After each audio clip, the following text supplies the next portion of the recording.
Peace on the bill. Name that song. For real. Alright. Hello. And welcome to this video where I am gonna guess how you shoot. And I'm going to also offer solutions to potential problems that you may have in your shooting process. Today we're going to discuss a lot of things that I think people deal with in their shooting, and I find myself qualified because I outshot Levi Morgan one time at attack at one target one time. Like actually? Yeah, actually. Like you couldn't really Oh, that's funny. look at that. I beat Levi Morgan and Crispy. So I'm the best shot ever, and I'm gonna tell you how to be the best shot ever.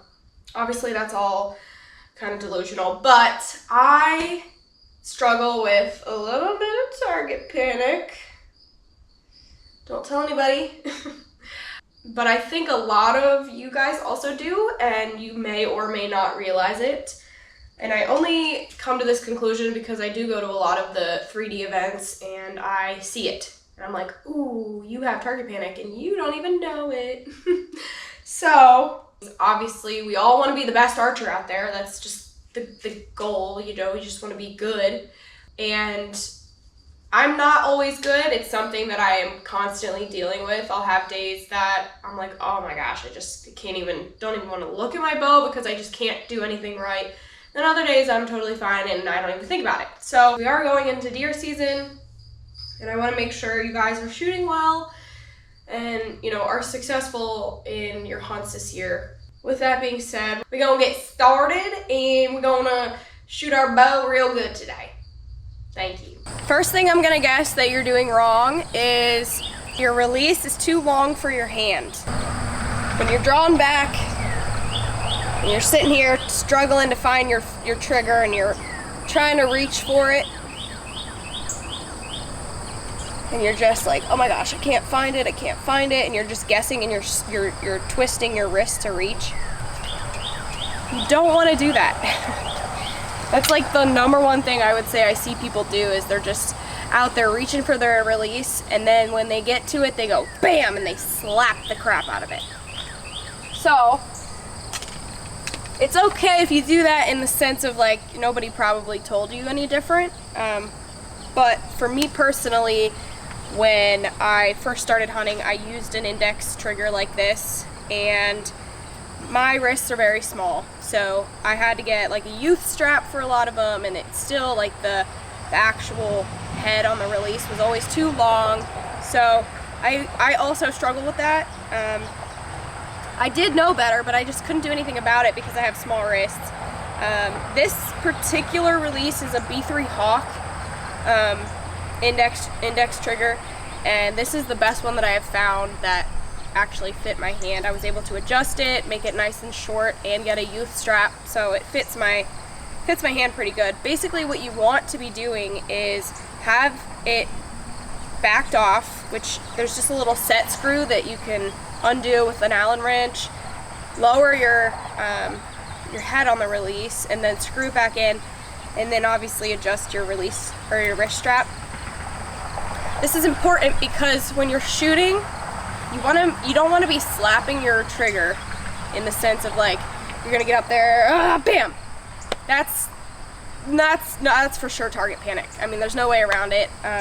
And so to combat that, one thing I recommend is obviously shortening everything.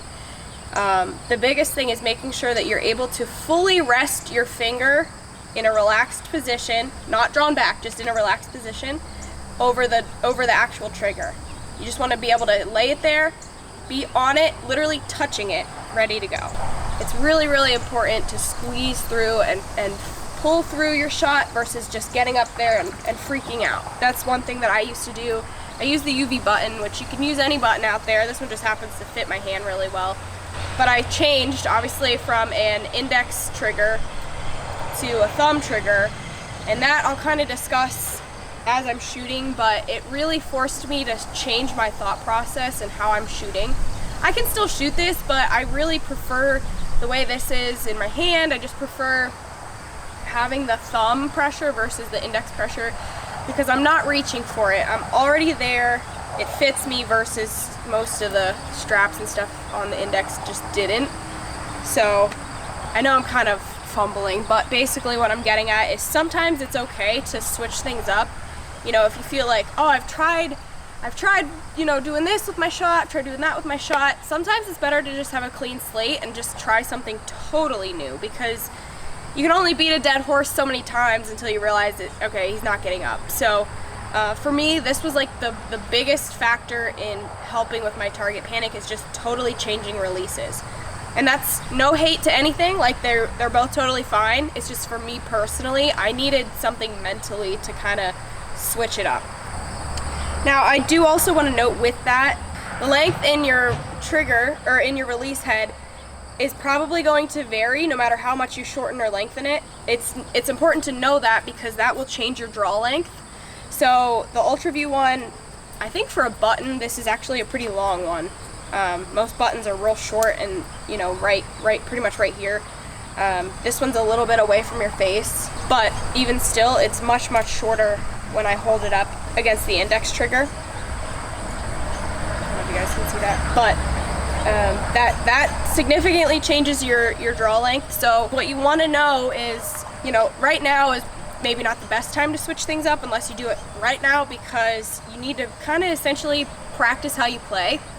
You want to make sure that you're using the same equipment, everything's the same, to practice as you would when you're starting to go hunt, because if you change even one little thing, it could totally screw up your shot process. Like I don't know if I could even line my peep up with this totally great. So just knowing that going into season, whatever you're using as you practice, make sure that's what you use to hunt. Yeah, that's the first thing. Your trigger's probably too long. The next thing that I see people doing totally wrong, and I cringe every time I see it, which I used to do it too, so don't feel bad, but you're probably drawing your bow back incorrectly. I don't even know if I can do it. When you get up here, you're probably doing this and you're pulling down towards yourself, and then you're bringing your arm up, and my shoulder is already hurting just by doing that. Absolutely worst thing you could probably do to draw, just because you're killing your shoulder. You're gonna have so many shoulder issues. You're just using so much extra strength and energy, and you don't have any leverage by doing that. Everything's working against you essentially. And also, when you do that, your draw weight is probably going to be a lot lower than what it could be, because, like I said, you're using so much force to try to, like, you're working against the bow. You want to essentially make sure you're working with your bow, because that will make you perform your best and your bow's going to perform its best, because 9 times out of 10 it's user error. It's usually not the equipment. I'm going to show you. This is like the target way to draw a bow, but I will say, just personally comparing the two, you should do this. And I think this is one of those things that was like highly recommended and requested. Like, what do I do? How do I do it? How do I up my draw weight? So first, you want to make sure you have a good grip, and I will touch on that in a little bit, but make sure your grip is correct. And then, regardless of whatever release you're using, I obviously have the button. You're going to essentially raise your shoulder up, your drawing shoulder. You're going to raise it up, and then you're going to lift your elbow almost, I would say, parallel. And when you first start doing this, it's going to feel awkward, so if you exaggerate it a little bit, that's okay. I'm going to exaggerate just to show you guys, but you're really going to lift your shoulder and your elbow, okay? Good grip. You're going to raise your bow, I guess, basically to your forehead, where your hand's at your forehead, and you're going to push and pull, right? So you're going to push with your bow hand, pull with your drawing hands at the same time. Lift, push and pull, okay? Now, I do want to note that a lot of you had commented in some of my videos saying that I'm sky drawing. I'm not sky drawing. Sky drawing is when you're pointing your bow to the sky or in an unsafe direction, and you're drawing back while it's pointed there. That's a sky draw. And then you're coming down. That is totally a sky draw, and I am not doing that. What I'm doing is I'm pushing and pulling the arrow as I'm bringing it to the target. So yes, my bow starts up here, but my arrow's not drawn back yet. So as I'm coming down, that's when the arrow's back, and I'm facing it in a safe direction at the target. So, and what that does is by disengaging your shoulder and raising your arm up, that allows you to literally act as a lever. You're pulling the weight and you're working with the bow versus like struggling and pulling down towards yourself. It really truly is like, I mean, you can shoot hundreds of arrows and you're not going to get as tired because, you know, you're working with it. You're not hurting your body. So we're gonna shoot just so I can show you guys. Good grip. Good grip. Full draw.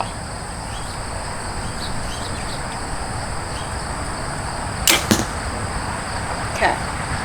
Very nice, very nice. So, recap, your release is probably too long or ill-fitted. You're probably drawing your bow incorrectly. The last thing that I'm gonna touch on that I notice a lot of people doing is how they hold their bow. And I still am working on making sure I remember to do it, but a lot of the time my grip is not right. And so basically what happens is I end up torquing my bow.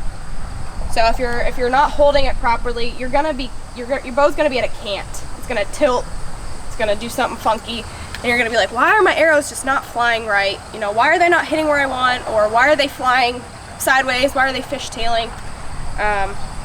If your bow's tuned properly, then it's probably your grip.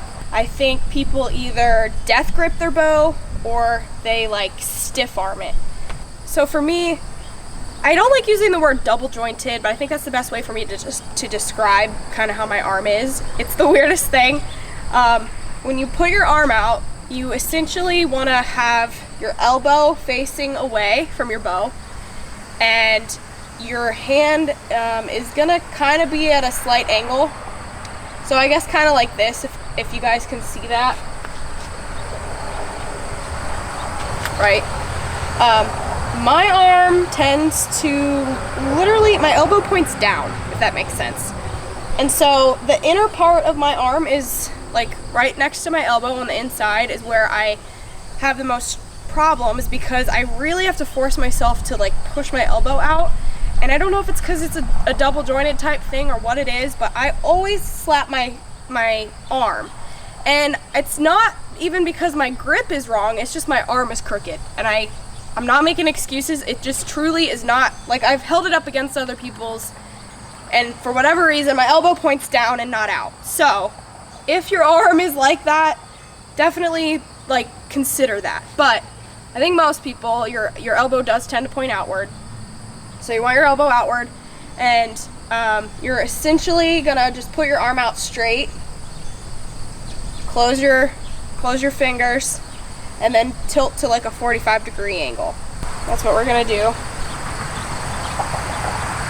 And when you're holding your grip, now every bow brand is different. This is obviously a Matthews, and I do have a B-Reel grip on, so I'm not necessarily trying to push that, but that is just what I'm working with. So when I am gripping it, you want to make sure that the grip is running along the pad of your thumb on your palm. So you obviously your bow is going to go here, and you're going to have it kind of run along this meaty part in your thumb right on the inside, and that's where you want it. So that's how you know your hand's at least at the right position. So anyway, some people, I'll show you the death grip, where they're quite literally squeezing and holding on to where they're like, oh my gosh, I'm squeezing my bow. And that is gonna cause a lot of issues because you're gonna be torquing it, you're gonna be twisting it, you're gonna be doing all these weird things with it that you might not even realize you're doing. But it's really gonna constrict your bow and it's gonna cause like something weird. Weird arrow flight, something funky. So that would be the first thing that I notice that people do with their grip.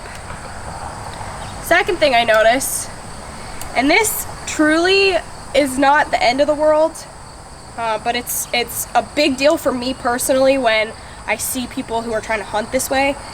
A lot of the time I think people cut their arrows so short that it's barely sticking out past the riser.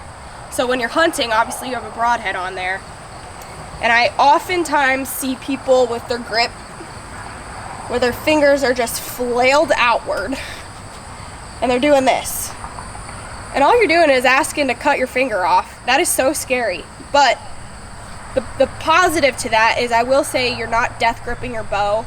And so you're allowing your bow to kind of just shoot how it's supposed to shoot versus torquing. So that is a good thing, but it's definitely recommended to curl those front fingers in. You don't want to just have, you know, your phalanges hanging out. So what I do is obviously make sure the grip is in the right position, and then you just relax your hand. Like, don't stiff arm it to where you're just like constant strain and pressure on your elbow. Just relax. Make sure your arm is correct, but relax. And then slowly curl your fingers in, just barely tippy touching the front of the riser, okay? Because the more relaxed you are, the less human error there is gonna be on your arrow flight. So just relax, relax, relax. Good, right? We'll do another. Kind of punch that one a little. And that's one thing I think I struggle with the most is punching my release. But it helps when you have a good grip on it. Make sure it's wrapped tightly into your knuckle, whether it's your thumb or your index. You just want it nice and close, and you're just gonna squeeze and pull through your shot. So that's something I need to remember to do. Touching, pressure, pressure, pressure, aim, pull through. Just like that. Alright guys, I'm sweating to death. It's supposed to be like 110 degrees today. So I think I'm gonna cut that video in that little section, and I'm gonna do a separate video talking about just specific target panic things to fix. The things I just discussed are more general, just things that you could do to improve your shot, where there are other things that you can do to fix target panic specifically. I don't want to make these videos too crazy long because then you're just not going to want to watch the whole thing, so I think I'm going to cut it there.